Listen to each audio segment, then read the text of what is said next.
Hey everyone, hope you're doing well. Welcome to another week. It's week 8. You are, I believe, past the halfway point by now, which is awesome. So, heading towards Thanksgiving and Christmas, Halloween, all of that. And like I mentioned before, projects are going to start picking up for the last half. That's why I gave you so much time to work on your group projects and do your field hours the first half of the semester so you could focus on these projects. So, this one that you're starting this week will actually be one of the bigger projects that you will have in this course. So, outside of your group project, this is your number 2 largest project.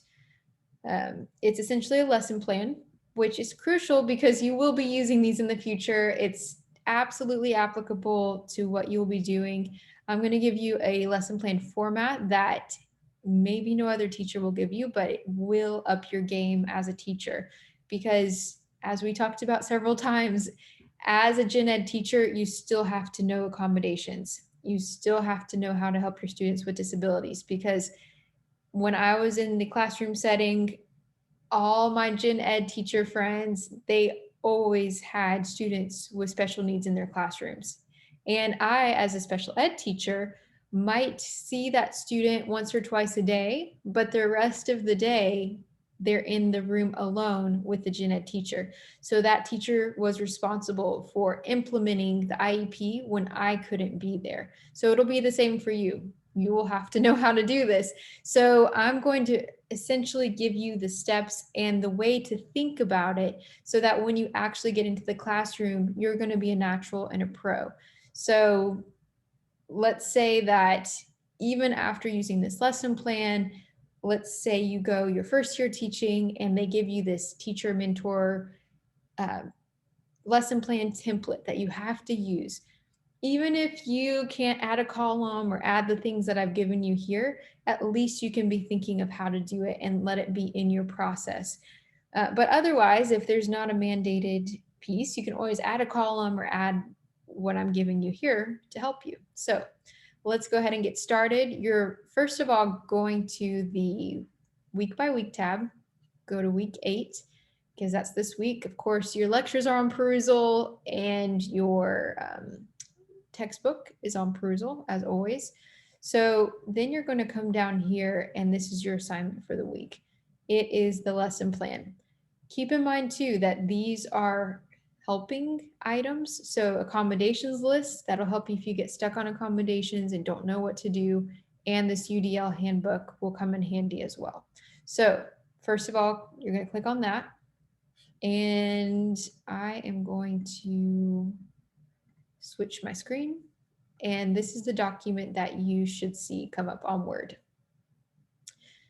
Please keep in mind to label it correctly because there is not a spot for your name here. So always put your last name first and then you can leave this part alone, but just add the last name, or first and last name is okay too, but do last name first and then first name so that when you save it, I'll know who you are because there's not a spot for name. And then at this point, you're going to pick an already created lesson plan. At this point, making a lesson plan is not the point because, to be honest, many times teachers out in the field go online to find them. But I personally think that though there's some great lesson plans out there, they could be better. So up your game by doing the steps that I'm giving you today. So choose your lesson plan. You're going to pick one of these. I believe, yes, this is the one that I like the best, education.com. You do have to make a free account, I believe, but it actually gives you standards. It separates it in a very logical way, the way that I have listed here, very typical for lesson plans. So this one will probably make your life easier, but if you don't find what you're looking for, you can check these out too, or find one online. So once you found your lesson plan, of course, you can pick something from your own field, your own topic. If you're a math teacher in high school math, pick a high school math lesson. If you're elementary and you want to pick a reading lesson, feel free to do that. Anything you want there. Just make sure, obviously, it's something you could use in your future classroom. Then you are going to take that pre-made lesson plan and you're going to use it for this assignment. So before we get into the actual lesson plan portion, in the process of teaching, you would know your students, and that's the most important thing that you need at this point.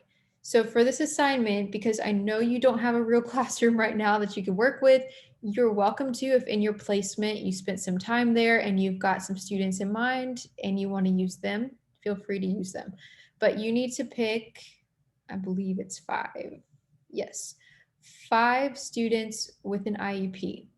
Like I said, you can make these up, or you can use it from your placement or another classroom that you're in right now. You're going to pick 5 different disability categories. So let's say maybe one could be autism. And remember, there are 13 disability categories. If you've forgotten what they are, Google what are the 13 disability categories. That is what you all are making your projects on right now. So you could do other health impairment as one. You could do other health impairment. You could probably boil that down to ADHD. Would probably be the most common. It is the most common category in OHI. You could pick orthopedic impairment. You could pick any of the 13. So this here is not mandatory. I'm not grading you on this section right here, but it helps you organize your thoughts. So you put the category, put the barriers. What does that student struggle with? A student with autism will most likely struggle with communication and social skills. So that's the barrier. And what kind of accommodations are best for the student? If you're not sure, and you could go on the WKU library and look that up, strategies for students with autism. You can also click on this link here, and it will take you to a link that shows you all kinds of accommodations for each disability type. It's very handy. I recommend keeping that in mind for the future. So once you fill that out, that gets your thoughts in order. So here's the rubric that you all will want to take a look at on your own time. So you sorted out your thoughts above, you picked your 5 students. Now this is the part I'm grading you on. I gave you an example here. So up above, the one example I did give you was a student with autism who had communication issues, and here are some possible accommodations. So now you need to flesh it out. It doesn't have to be super long. I have 3 to 4 sentences listed here, but you need to give me an indication that you understand the disability type. So my example is Michael has been diagnosed with ASD. He is gifted in math, which is very common for students with autism, but struggles to communicate with the teacher and other students. He likes schedules, routine, and order, which is very true to the disability type. But he shrinks back when the teacher or a peer tries to pull out an answer from him, and he just does not respond to conversation. I can read this and say, I see that you understand autism. So please make it specific enough where I could say, all right, I understand that they get it. Refer back to chapters 4 and 5. If you are not sure about the category and you don't know the characteristics, it's all in chapters 4 and 5 for each disability type. Okay, so you're going to do that for all 5 students. If you do decide to use autism as an example, obviously, please do not use my exact one here. There's other things that you can use for autism, so please differentiate that. Okay, when you come down to this section here, you can take this from your lesson plan. Well, portions of it. So grade, it's probably on your lesson plan, or at least you're going to know the typical grade, the subject. You're going to make up the number of students. 25 to 30 is very typical for a general classroom setting. You have to have at least 5 students with an IEP. That's what you're going to be graded on, and that correlates directly with these 5 students that you created. Students with English language learning, that is up to you. You can add them, but remember, this is not included in the 13 disability categories. So this is extra, and you don't have to write about them. You don't have to tell me much about these 2, but you could say I have 3 with ELL, or I have 1 with gifted and talented. Any other special considerations is just, I need to put John up in the front of the classroom because he's getting distracted by the student in the back, or I have a student who needs to leave at lunch because they need to take insulin shots. This is just for you to remember things that you might forget about your students. You can make something up or you can leave it blank. That is okay. So now let's go on to the measurable lesson objectives. And I understand this is a little bit lengthy, but I want to be thorough because some of you might have questions about this, and I would rather get all of your questions answered. So objective, make sure that it is measurable because I will be grading you on that. So I gave you an example here. After reading a short story written at their instructional reading level, students will answer 5 basic recall comprehension questions with at least 3 of the 5 answers correct. So you might have an objective in the lesson plan you've been given, but a lot of times the online lesson plans don't make them measurable, and it really should be because this is what's going to be on your board when you walk into the room. When students walk into the room, they should be able to read this on your whiteboard.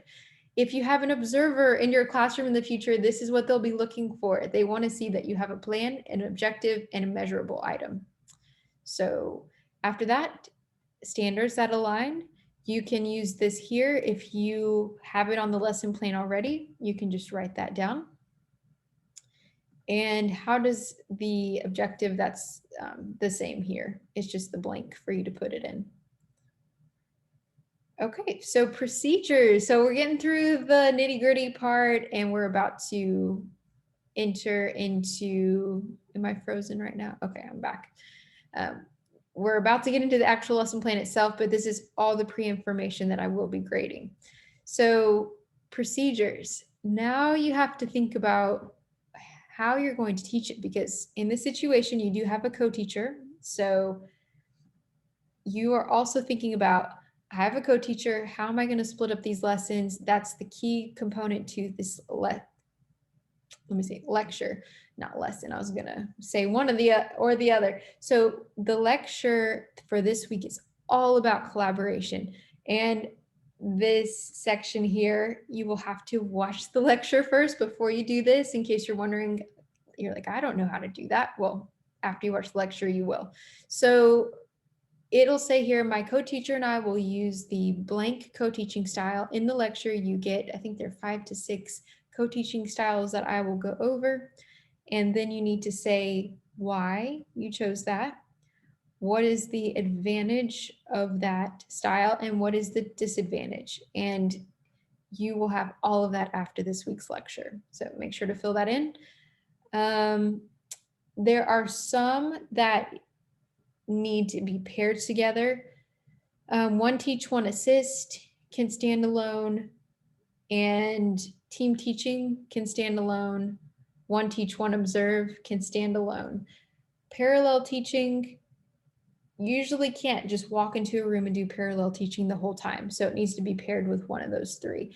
And same for some of the others. Think about which is the best form of co-teaching. I think I do talk about that in the lecture as well, and keep that in mind as you make this. All right, so now for the actual lesson plan. We have actually arrived, and that's why I mean this is a bigger project. You have 2 weeks to get this done. The parts that I'm going over today are all due in 2 weeks. I will note that this last column, you do not need to do right now. It is due November 7th, as noted here. And this part at the bottom, you can leave blank until November 7th. That portion is due. So what's going to happen is I am going to give you feedback on these sections here. I'm going to send it back to you. You're going to download that feedback that I give you, and you're going to add in this column and this section here by November 7th. So keep in mind that on November 7th, you're turning all of it in. So I will not give you a grade on this portion until that time. So this is just to keep you on pace and to give you feedback before you get your final grade. So it's in an effort to help you the best way possible. to give you feedback so you can make it better before you get graded. I think that's a pretty good deal. So let's look at what you need to do. And once again, I understand this is a little bit long, but I want to be thorough for you. So you are going to take the lesson plan that you found online and you're going to split it between co-teachers. It has to reflect the style that you picked up here.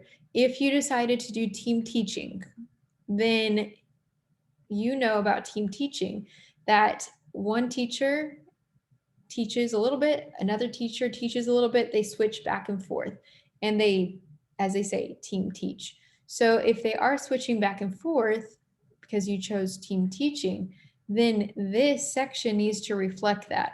So let's say maybe the special ed teacher starts it off and does the intro and the hook of the lesson. Teacher one, the gen ed teacher, delivers content because that's their specialty. Teacher two comes in and does the exit slip with them or the guided practice with them. So you would have to take that lesson plan you got online and go back and forth between these two teachers. I give you an example here. You can read through this on your own of what that might look like. Please make it detailed enough that if a sub came in your room, a substitute teacher, this happens. People think that it doesn't, but teachers get sick, emergencies happen, and you don't have time to just write your lesson plans for an hour when you need to leave the building. So your plans need to be good enough every day that a sub could come in and take over. It also happens too that teachers get called into the principal's office for meetings, or a parent comes in and they get called out and another teacher has to step in. So always be prepared. You can put here in bold what the teacher will be responsible for prepping before class. That always helps in communication. So once you get these two columns done, your lesson plan is all in these two columns here. Now you're going to think about the accommodations, which is so key and so critical. And you should have 10 unique accommodations. They need to be tailored to the 5 students with an IEP that you wrote about above, because that's the point, right? We think about our students, we think about their barriers, and we come up with a solution to help them. That's the main point. So my first example here, and obviously you'll have multiple students. So I'm just going to talk about the student with autism here. Let's see. So I have a student who struggles to communicate and 2 students who might get embarrassed shouting out their answers in class. So, and that might be ELL because they don't know the language. It's embarrassing. You know that. So you're thinking, here's the problem. My students are having trouble talking out in class. I need their engagement. Here's a solution. I am going to do response cards. So always think that way. What's the problem? How can I solve it?